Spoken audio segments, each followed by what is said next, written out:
I'm asking the bigger question of who am I? Who am I really? My answer is I am God's child. I am that which is born of all that is. I am, as Pierre de Chardin said, a spiritual being having a human experience, come trailing the breath of the ancestors yet, but trailing the breath of the angels, and understanding that because I am connected to the source of all that is possible for me. And what do I want? I don't want to just be successful in the world. I don't want to just make a mark or have a legacy.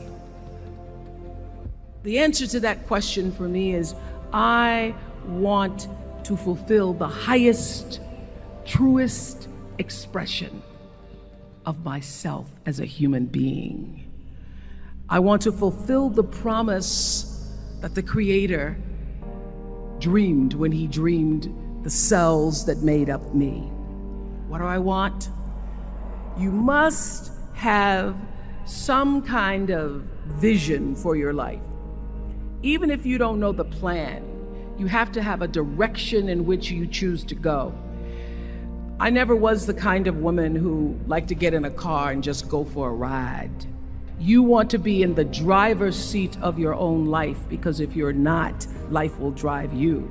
Knowing who you really are in this space and time that we embody. That's number one. What do you want? Who are you? Number two, you must find a way to serve. Martin Luther King said that not everybody can be famous, but everybody can be great, because greatness is determined by service. Now, we live in a world where everybody wants to be famous and where we admire people for just being famous. We think being known brings us value. The truth is, all of that will fade in time. Service and the significance that you bring to your service is that which is lasting. So to be able to, whatever your occupation or job or talent or gift is, our honorees today getting doctorate degrees, to apparently opposite fields, HIV and AIDS and the spoken word. But what they have in common is service, using the spoken word in service to community and the world, using your knowledge and information about HIV and AIDS and medicine in service to the world. And if you look at all the most successful people in the world, whether they know it or not, they have that paradigm of service. Service through medicine, service through art. Using whatever it is you produce, your product, as a way of giving back to the world.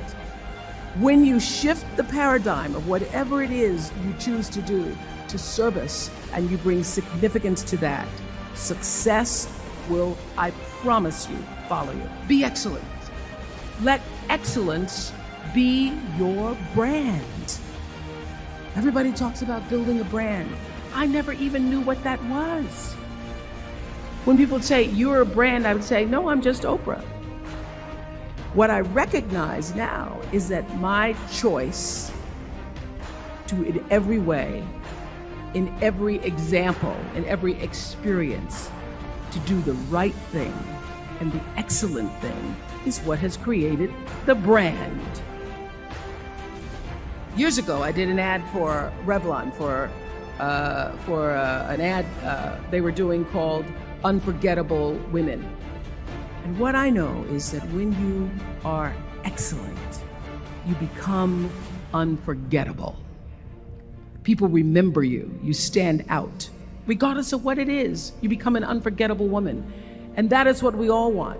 We want to be unforgettable and not forgettable. So doing the right thing, even when nobody knows you're doing the right thing, will always bring the right thing to you. I promise you that. Why? Because the third law of motion is always at work. For every action, there's an equal and opposite reaction.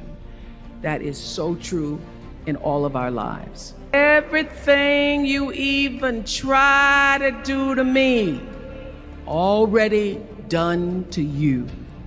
So you don't have to worry about revenge or getting back at somebody, making sure they pay.